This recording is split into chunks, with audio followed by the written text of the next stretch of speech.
Can I take you on a journey? Imagine you were in the Amazon rainforest and you were walking along, admiring the forest, the trees, the nature, the smell. You'd be hearing with each footstep the creak and the crunch of the leaves. Can you imagine that? And then you're stepping forward, admiring in this amazing place, and around the corner, a saber-toothed tiger is sitting there. What's going through your mind? Probably all different. Is it? It doesn't exist. Doesn't exist. They were extinct some time ago, yes. But they did live in South America. What could be going through your mind? Run? Maybe it's, what did it eat recently? Is it a vegetarian or carnivore? Hopefully. You might be looking and there's this big teeth and you're there shaking, looking at the teeth and thinking, where does it get its dental work done? They look huge, amazing. All these thoughts could be going through your head.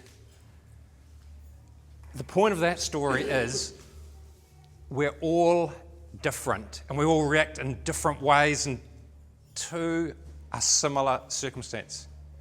So today what we're talking about is you're in a battery and looking at this model or software of our internal battery of how we react. And because we're all different, then it's appreciating some common principles that we're going to look at. How your mental body, physical and emotional body interact, your heart. How to build trust by letting go of the pain body.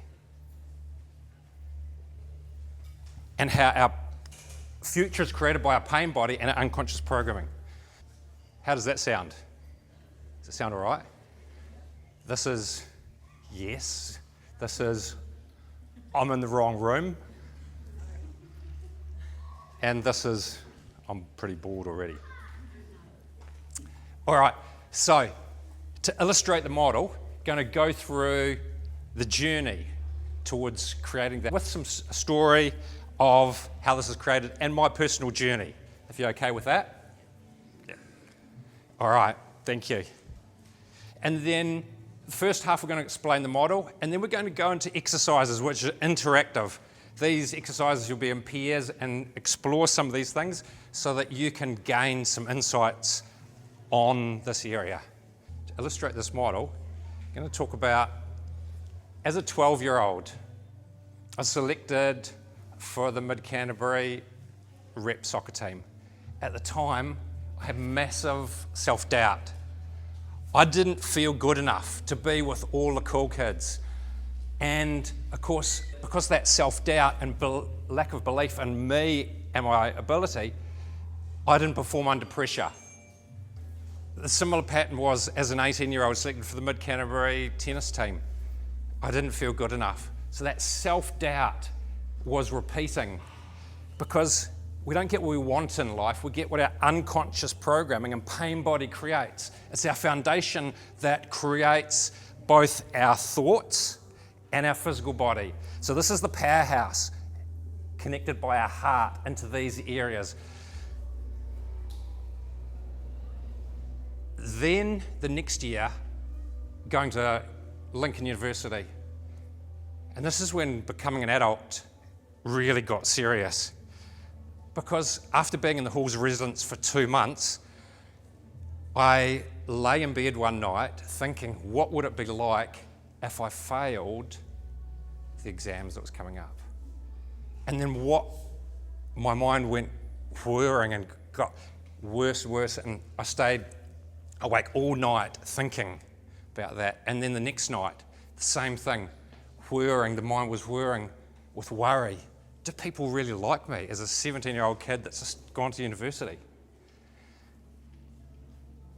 That was an example of the mental body really being stuck in the mental body where I thought I was going crazy. I got some relief as a naive kid, went to the medical centre at the university, and the doctor pointed me to a counsellor, and I found out what anxiety was. And later that year, depression. So that was an introduction to feeling things that I wasn't aware of. The next year, things changed big time here because I did a course by John Kehoe. Who's heard of John Kehoe? Anybody? A couple of people? So John Kehoe has a course called Mind Power. It was more than 20 years ago. And in this course, learnt a lot of amazing stuff, but the power of thinking and the thoughts. So I learnt positive thinking then, which for 10 years I thought I had all the answers, because with positive thinking, I didn't feel anxiety, depression, and all the emotions that didn't feel good. So it was an illusion though. I think of it as toxic positivity. I was so positive here, controlling things, that I didn't feel all the uncomfortable emotions. And I'm not saying this, it's not good to be positive, but where I was so positive, I wasn't feeling, and I was just blocking. So the real learning for that was the next year, after 10 years of being toxically positive and controlling my emotions, then did a retreat in the Blue Mountains in Australia, where I was near there I was living. And we did this exercise in circles. There was 5 of us, and we all had a turn in the centre. And in the centre, when it was my turn, we tuned into how we were feeling. And we dropped into how I was feeling, and massive anger erupted. This huge anger came up about all the stuff that I'd been controlling, because I was in the head and controlling things in the head. That was absolutely devastating at the time, because for 10 years I'd been Mr. Positive and controlling things in the head, and then all of a sudden I was out of control. I didn't know how to deal with this massive anger and all these emotions.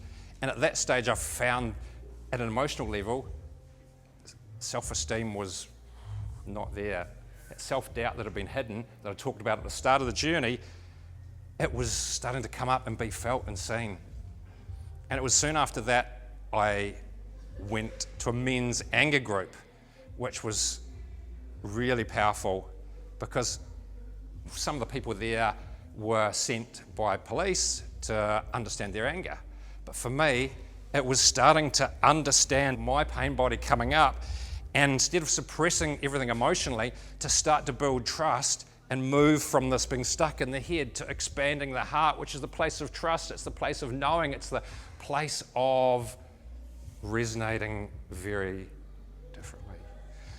So at the men's anger group, how it worked is there was a table, there was 20 men in a circle, a baseball bat and a punching bag. When it was our turn, we would say how we're feeling and bang it with a baseball bat, bang it, and then just let out this emotion. And at the time it was the manager at work, he was yelling at all our leadership team and explain that and just explain it. And it was liberating to get into the state of understanding how our pain body creates the future. And we're going to teach you a simple technique in the second part. When I said that we're going into interactive part of the workshop, I'm going to teach you a technique to release the pain body. It's something you can do by yourself.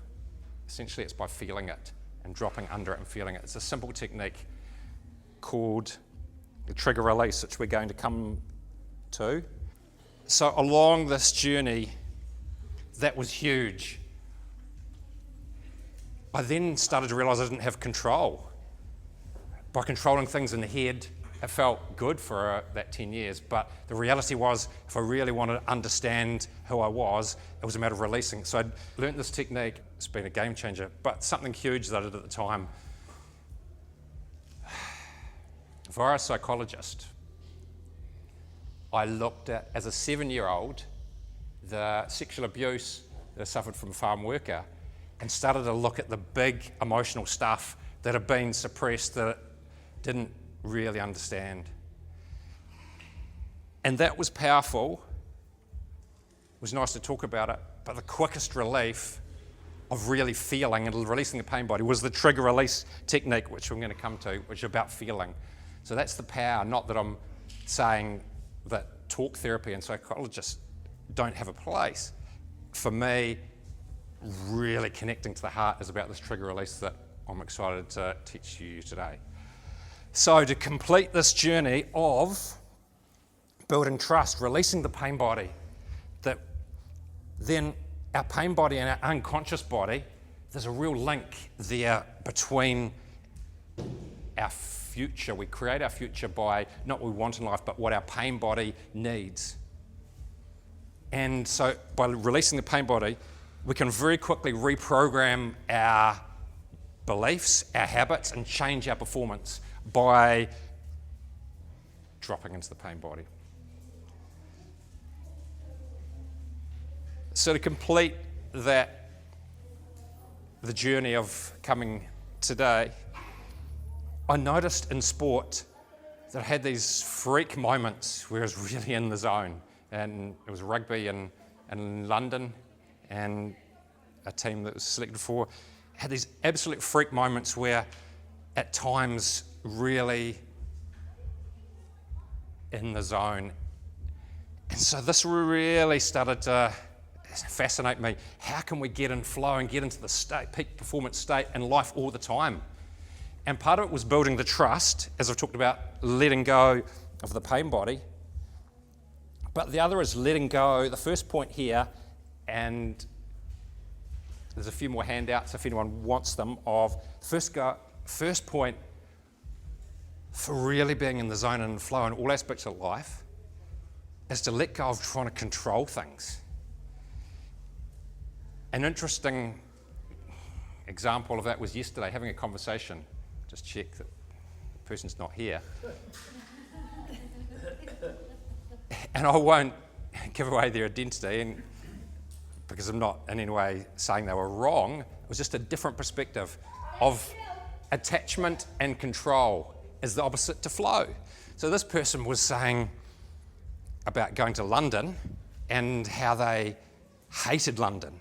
They said London, there was this, everything was wrong with it, and they said that most of the problems are caused in London. And I thought, oh, yeah, okay. Yeah, so practicing non-judgment.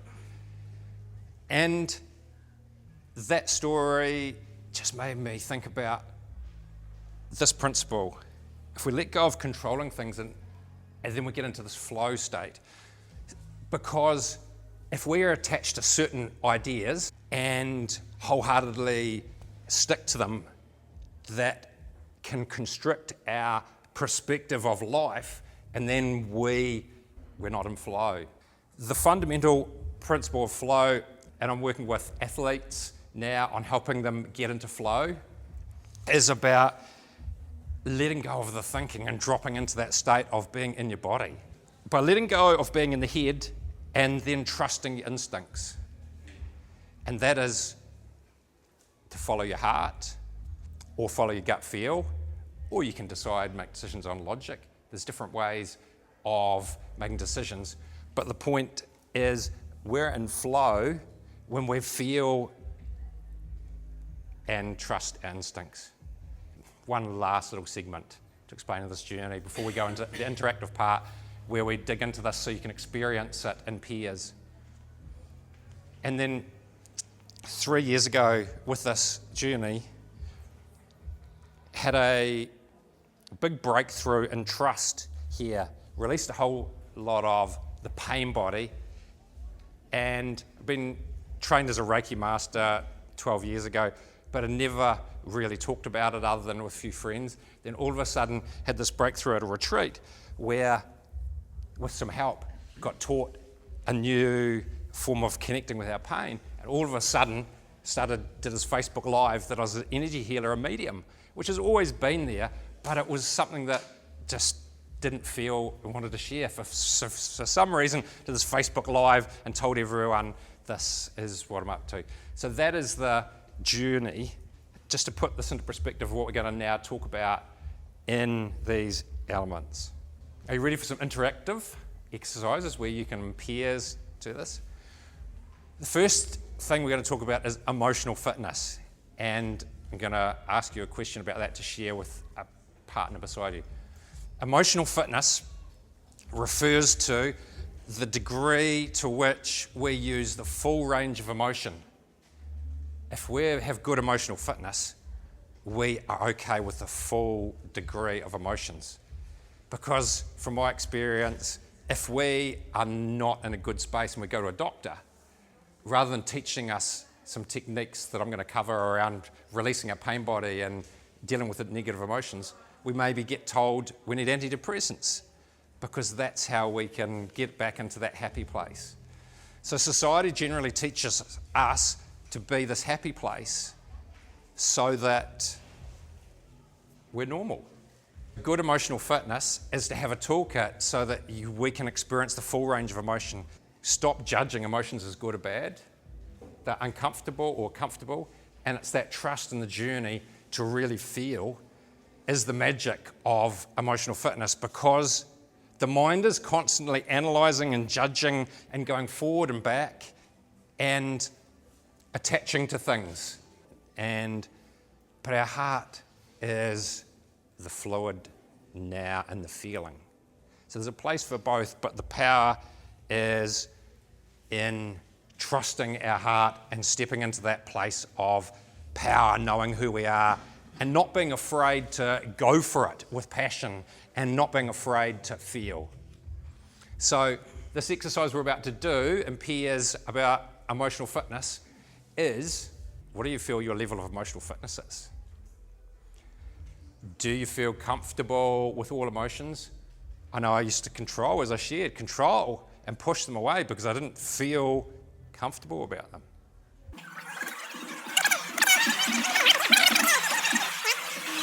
Sounds like there was some interesting discussions there from what I've heard. Has anyone got their big girl pants or big boy pants on to share something that they picked up? For those that maybe that can't hear it at the back, the key comment was, correct me if I'm wrong, is around the first marriage been suppressing, and then the second marriage suppressing. So this is a common pattern. Trauma attracts trauma. Trauma attracts trauma. This is because that's our pain body that creates our future, and we get what we need for our next level of growth. And it is so common that we work for the same boss, type of boss, and repeat jobs that has that same pattern. For me, it used to be yelling at us. And it's a relationship. So thank you for being brave and sharing that. So we can suppress that, or we can really look, and the next part will be looking at how we actually, in a simple technique, can feel into it and release these layers of all the stuff, which is what I love. Other insights on something that you picked up or learnt from that discussion? Yes.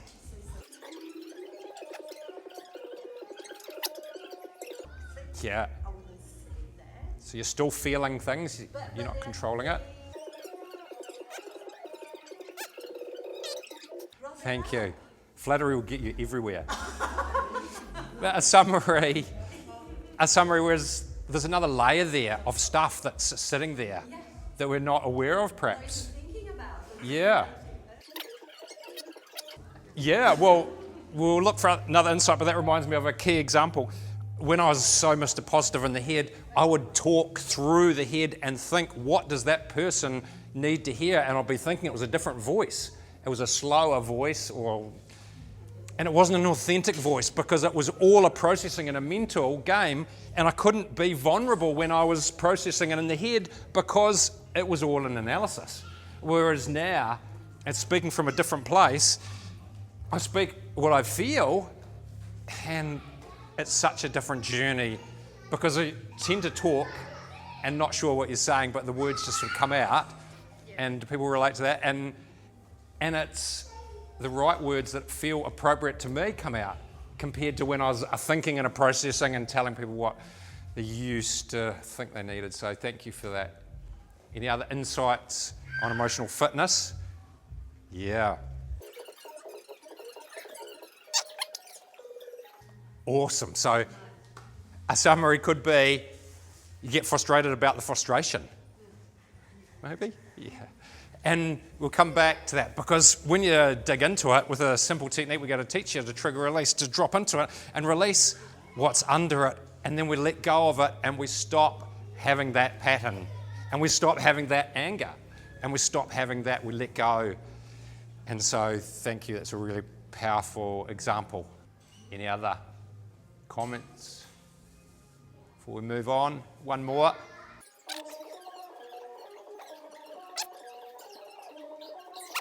Great.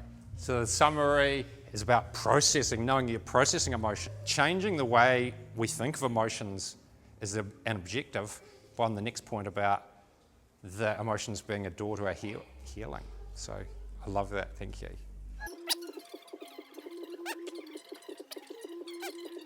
Beautiful.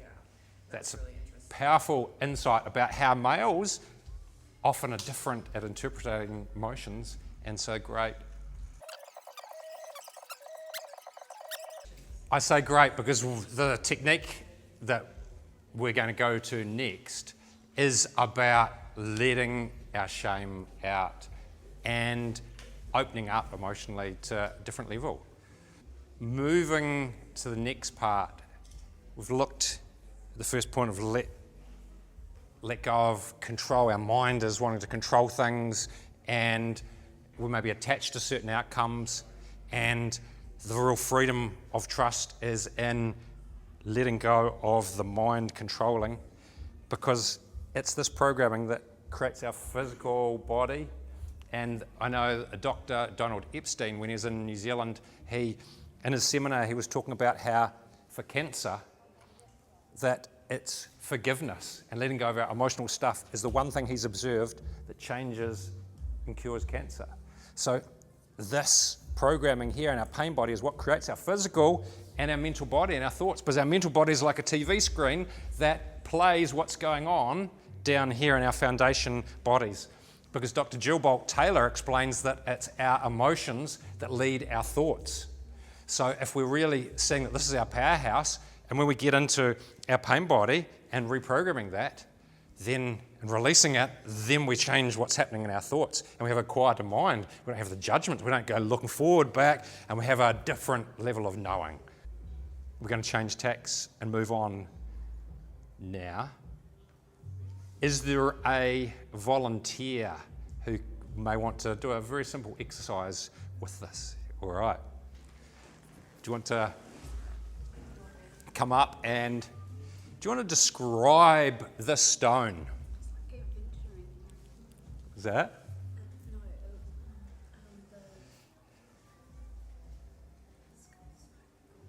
It's weird. I could take it from it makes me think back to science room, the petri dish with the little the plasticky thing with the jelly bits, and then the little bacteria grow and create these cities and stuff. That's what I first thought when I saw that. But the stone itself, I'm describing what it looks like. Yeah, just any observations just for another 30 seconds. It has two eyes, and it has a line down there like it's got stories and adventures. It's a beautiful colour though. With beautiful patterns. Makes me think of waves and rock pools as well. Oh, thank you. Appreciate your assistance in this. Thank you. Thank you. So you probably can't see this very well, but I picked up this stone recently, and on one side we have a smooth exterior, smooth sides. There's some interesting colours. But what happens when you turn it over? We've got some dark spots. We've got some holes. It was described as some bacteria-looking things here. If we think of this as our pain body, this stone I think of as what we often do. We show the shiny side because that's what we're brought up. Society teaches us, show the shiny side. And it's the shiny side that we put out. Was there an insight there? Anything you wanted to share? Just the look on your face. All right. So on the shiny side is what we show. But what's happening in the world today is there's this massive consciousness shift where the world is moving faster than it ever has. And one of the fundamental things is we're being challenged to look at not just the side we want to show to the surface, we look at our deeper shadow or pain body. So if we start looking at the stone and looking at it in entirety, this is what's happening in the world. We're opening up to being authentic and true. Because I talked to my father about this, about how his generation didn't really show much emotion, didn't really show love. And he talked about how his father was really not emotionally at all available. It was about boom, boom, boom, he was the boss. So what's happening in society and in the world at the moment, we're facing this biggest shift in history. And energetically, it depends who you follow, our stuff's being brought up to the surface for us to feel. So there's a lot more stress at the moment because it's about looking over at our divots, looking at our dark side, looking at our shadow and opening up. So that is the interesting and exciting time that we're in now as we shift. So that leads us to talking about a technique for feeling fully, dropping into deeper layers of trust in the heart by really connecting with our pain body and releasing it. If we start, and there was a good comment over there about think of emotions as processing. If this statement here, uncomfortable emotions are doors to healing. So this is a core principle. Uncomfortable emotions are the doors to healing. If we think as soon as we have a negative emotion, or prefer to use the word uncomfortable emotion, that's our pain body coming up to the surface. And if we simply express that emotion, if we're in a place where we can let out our emotions, which are uncomfortable emotions, which generally is not a lot of fun, can be quite painful because we're talking about uncomfortable emotions coming up. That may be crying, that may be sadness. If you're in a position to use this simple technique, all we do is we feel the emotions and then allow them to be expressed. We don't need to analyze them, we just express them and then ask where it's coming from and drop into it and let out what's under that, and we let a new layer of stuff out and just feel into it what's under that and let out another layer. So the fundamental of this technique is exactly that. We keep doing that, just releasing in a private area. When I first started doing this 20 years ago, still very in the head, and I was flatting back then. The thought of someone, a flatmate or anyone seeing me crying would absolutely blew my mind. So I would go into my room, turn up the ghetto blaster. You know what a ghetto blaster is? You're old enough to know what a ghetto blaster is? We walked around with it. I didn't, I wasn't cool enough to do that. But turned up the ghetto blaster and then let out what the uncomfortable emotion was. So crying, if it was anger, I'd be hit the pillow. But the fundamental thing is to drop into feeling what's under it and keep going down, what's under it, and let out layers and layers. Because here's the exciting thing. Once we keep doing this for a few minutes, we get to the bottom, and if we think of this as an iceberg, it's an iceberg of a whole lot of collection of emotions that have a similar frequency that go into an iceberg. And if we feel into that and keep going and letting out the emotions until we get to the bottom of the iceberg, whereby there's no more there, then we feel the sadness stop. Or we feel the anger stop because we keep going down. So this iceberg coming up, we melt the layers because often we're conditioned, and some people, I guess in New Zealand, it's females are more openly will cry or commonly talk about it more. And so when a pain body comes, maybe we cry, we let it out, but then it sinks down and that sits in our unconscious and creates our future because the pain body is still there. But with this technique, it comes up and we melt the layers. And that is so powerful.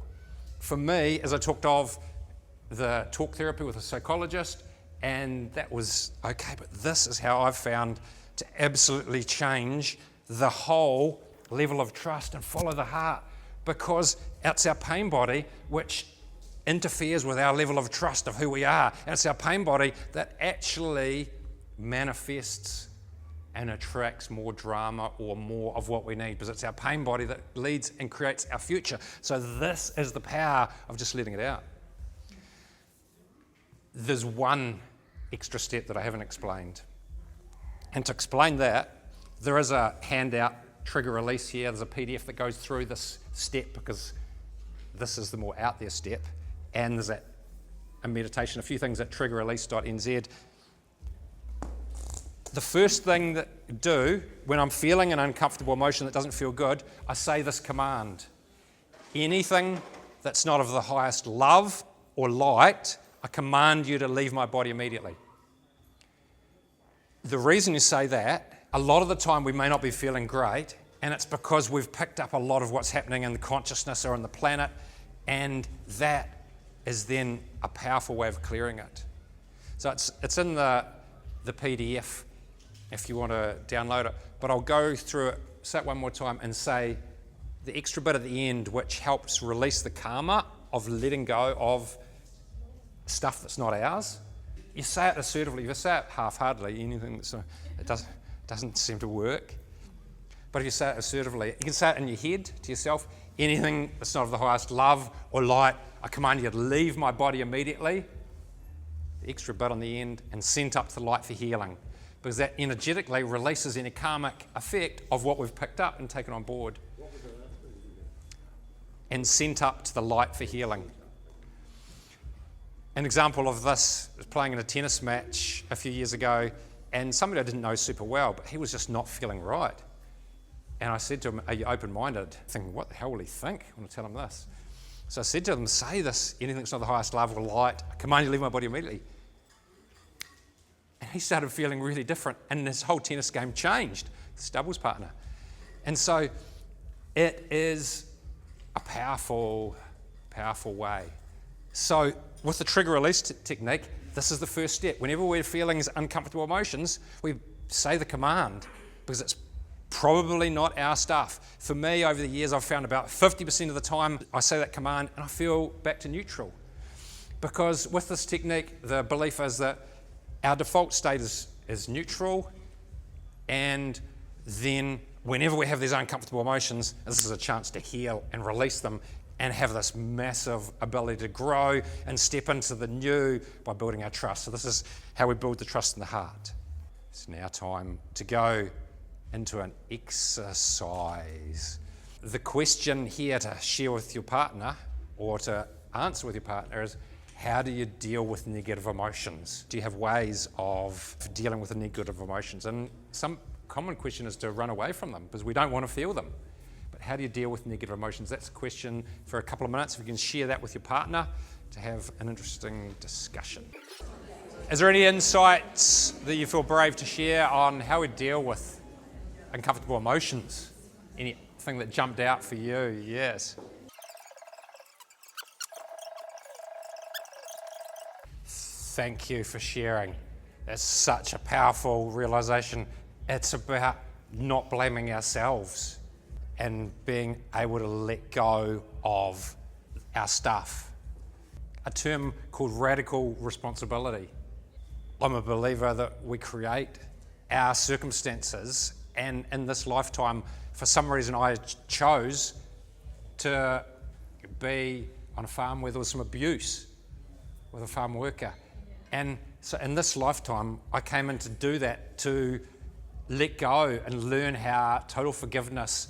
And if we look at really deep down at the belief that we create our future, it's our pain body and our stuff that we bring into this is here for a reason. And really, once we do the work, we start to see that there's some gifts that come from this. So it's a really powerful share. Thank you. Other insights? Wow, so I think you're saying you really got rid of a lot of the noise and really reflected and focused on yourself and you've raised your game and vibration. Oh, good example. Because when we're constantly looking outside at other people, instead of doing the work on our inner battery, then we're craving and looking for. But when we really spend time, whether that be meditation or the trigger release to drop into our pain body to release it, then we're doing the work on the inside that is this that creates our future. It's a really powerful example. Other insights that came out of that?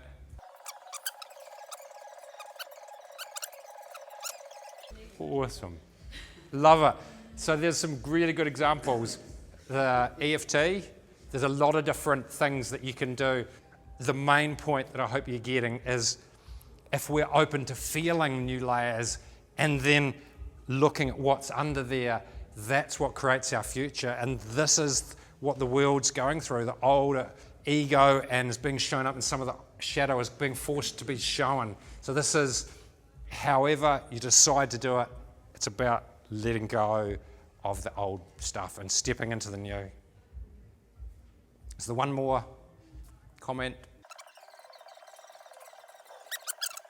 What we find, and as we used the example of cancer, that what we suppress comes up again. What we suppress manifests and comes up. So in physical illness or in crazy mind thoughts, it comes up again. So if we're brave enough just to honour our heart, and that's about doing this process by just feeling.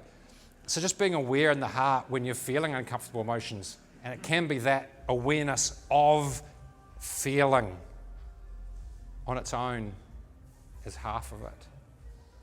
And being brave enough, if it's appropriate, to really dig in, use the trigger and release layers. We've got one more question. Where attention goes, the energy flows.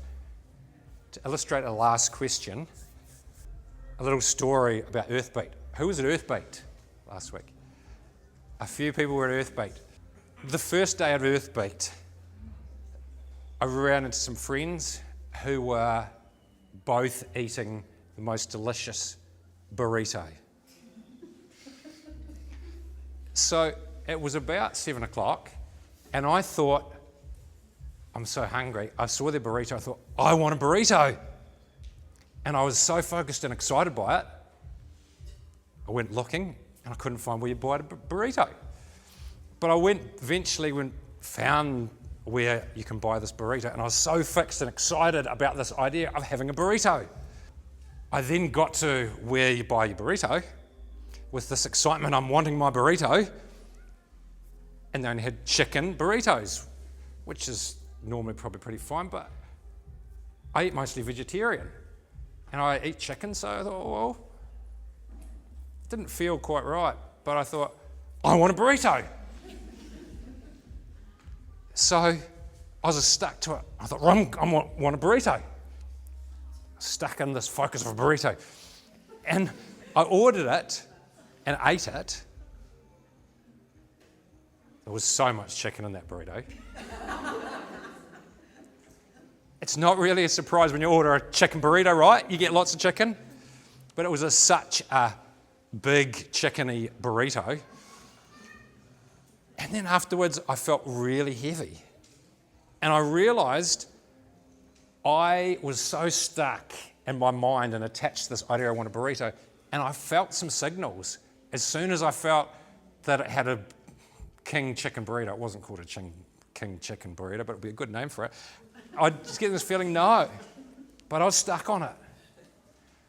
So I regretted it later, and I thought about what was going on there. I was stuck in the mental body, and I didn't feel into what my body was wanting. I was attached, which we've talked about. If we're letting go of control, it's letting go of that attachment to, and really feeling, listening to instinct. So I regret my burrito experience. Who's heard of heart math? Few people. We'll come back to the heart math. What about the M-braining? Multiple brain, yeah, Teos, a few. Yeah. So multiple brain integration technique, or M-braining, there's a really good book, and there's a lot of scientific research that suggests that our gut intelligence, heart intelligence, and head intelligence, all three are very powerful in terms of their intelligence. And if we are making a decision and understand our gut, feel, and our heart, and our linear logical intelligence, then we can make decisions with everything aligned.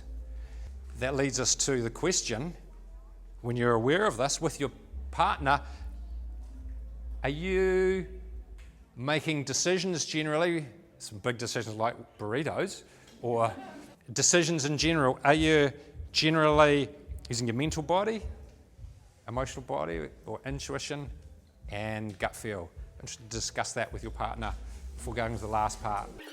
Any comments or ahas that you just discovered?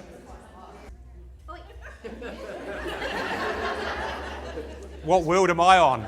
It's pretty simple. It's just. Thank you. Yeah, so the expression in the conversation is the healing of talking about it. So, yeah, powerful. Yeah, so overcoming the fear for those that didn't hear. So beautiful. Thank you. Yeah, so powerful statement. Thank you. That's a common one that comes up because as I shared the journey, when I was so in the head, Mr. Positive, I was stuck here, and making linear decisions is very linear. But if you have a feeling and a trust and a knowing, that's when you get into flow. The magic happens because we happen to be in the right place at the right time, and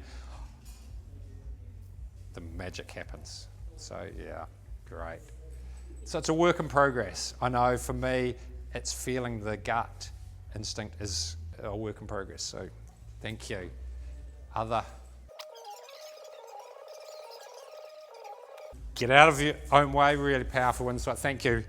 And because of your powerful brain, which is a common thing that comes up when we're thinking and processing. And not saying that that's the wrong, it depends on the circumstances, and there's times when thinking and processing is so important in the mental body, it's just knowing what works for you. If this is your internal software that drives you and creates your future, knowing what works for you. Yes, please. An idea that jumped up then, and I don't know if this completely answers it, is grounding. One of the fundamental things with this journey, if we turn to here, and there's a diagram here of grounding. When I have an active mind or I'm feeling floaty, simply by grounding, and there's a book called Earthing, and which is really powerful, the science behind anchoring our energy into the earth, and this quietens the mind by simply anchoring, and that is an important process if we're not feeling right, to anchor our energy and really ground and connect with all it is. In the meditation that I have on the trigger release, do a simple one where you ground your energy and connect with nature, because plants don't try to grow, they just grow. And when we let go of the thinking and trying to process and control things and just feel and be guided with our decisions, and we tend to be at the right place at the right time, and that's when the magic happens. And I've successfully avoided the question altogether, I think. You're very kind. To complete our last, let's do the rotation. Our last point here, where attention goes, energy flows. Have 3 questions here. The first to share with your partner, if we're looking at where your attention goes, this inner battery is your reservoir of resilience. Heart Math, and a few of you talked of Heart Math, about 20 years ago, Heart Math Institute was groundbreaking, because what the Heart Math Institute researches the heart and the coherence level, but one of the things is that the heart sends more signals to the brain than the brain to the heart. They started to realize that the heart has such a massive influence on our physical makeup and the heart coherence. But most of us, when we get stressed, we go into fight flight and the heart changes its beats. And we get into this place of stress. So it's like driving an automatic car. We have your foot on the accelerator and a foot on the brake at the same time. And that's often how a lot of us live our life. There is a really simple technique, the quick coherence technique, whereby you simply focus on breathing and focus for a few minutes on being grateful. And via the instruments that you can hook up to the heart, all of a sudden your heart rhythm changes to have more coherence when we're feeling grateful. So the point is, where are we putting our energy?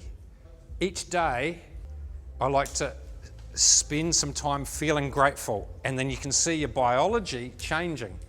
And if you spend a few minutes being grateful, that changes your stress levels from the positive. So we're not saying hide from the pain body, but their suggestion is to really tune into what drives you, which leads us to the last section, where attention goes, energy flows. So the question for you to share or discuss with your partner is, what lights you up? If this is your battery, what absolutely gets you fizzing? What do you love doing in life? What gets you excited? So if you say that to your partner, what's something you love which charges your battery and gets you passionate and gets you loving? Learn from that exercise something that they love doing that just lights them up, an insight. And how often do we stop and think of what charges us up, what actually gets us going? Insights. Yeah. Sports. Nice. Love it. Speaking to the converted. Dancing. Oh, yes.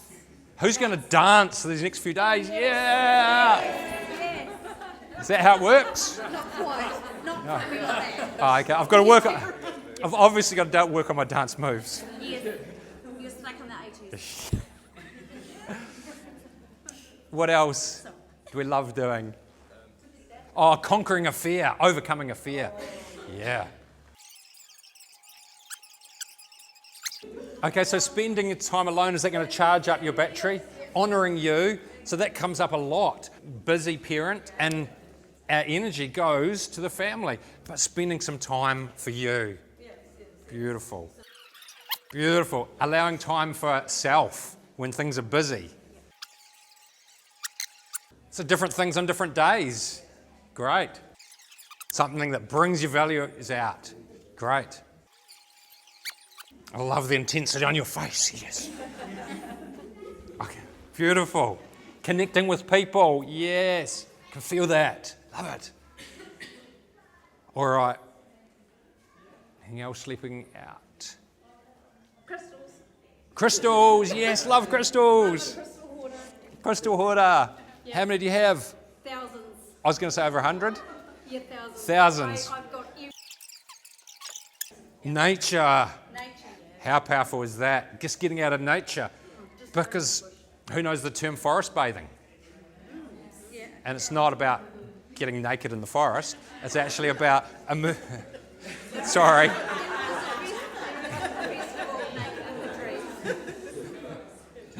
I won't comment, be politically correct. Forest bathing is an amazing research from Japan where the term started of just being in nature, your whole biology changes.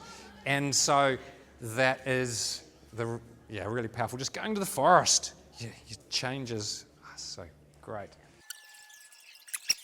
Oh, yes, having your coffee in the morning. Yes.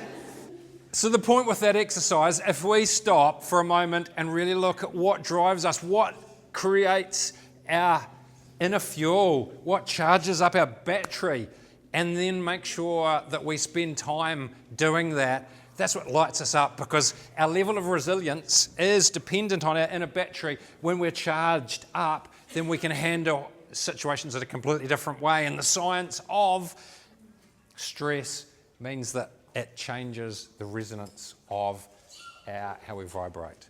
Our lucky last exercise in pairs It's what drains you or what energy leaks do you have, and then something from today you're going to do differently, or two things you're going to do differently.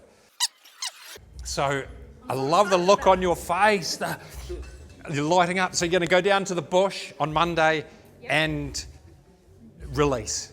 Ooh, better boundaries on technology. Wow. And we came up earlier. So great. Better boundaries on other people. A few energy leaks were discovered. Great. Great thing to do. Empowering. Other things to do to apply some of the say no. Oh, say no. Yes. No. No. Yes. Yeah, no. There's some people that are good at saying no. Yes. Yes, no. What else can we do? Gratitude. Sorry? Gratitude. Gratitude. Spend some time really feeling the gratitude. Ah, beautiful. And staying present. Staying present. It's a journey. But there is a completely different presence. I've noticed from here, thinking, not present, analysing, looking forward and back to here, it's a completely different presence when you're feeling. Everything's connected. The science has proven that. And then something that's big at the moment is the telepathy tapes. Who's heard of the telepathy tapes? If you haven't, it's a must read. The telepathy tapes, you can find it on any podcast or on YouTube. The telepathy tapes are about autistic children that cannot speak. They have documented where the child reads every thought of their parent. So telepathy, it's so overwhelming, the evidence of telepathy. So once we start realising that everything's connected, it's simply a matter of letting go of trying to control and feeling and being guided. And then we're in this great state of control. Flow. Control or flow. Control your flow. You could get in trouble by controlling your flow. This is a bladder release workshop, is it? Before I do the little conclude, just mention at triggerrelease.nz the download of what we've talked about. There's a meditation. It's a Google Drive folder. Meditation is a PDF explaining the technique we talked of. Conclude. The journey is moving from the head and analyst, not being present, judging all the confusion and making decisions in the brain, thinking and processing, to really feeling. Once we feel and trust, we build the knowing. It's a knowing, and we tend to be in the right place at the right time, make decisions and avoid the wrong burritos, and trust and be in the right place at the right time. So that is the fundamental when we open to digging into our pain body and opening up new layers. It's exciting, especially when we're doing things that we love. Those inner charges up at battery, as you talked about. So thank you everybody for participating. You've been an amazing group with interaction and some of the comments. So thank you everybody. We look forward to seeing you.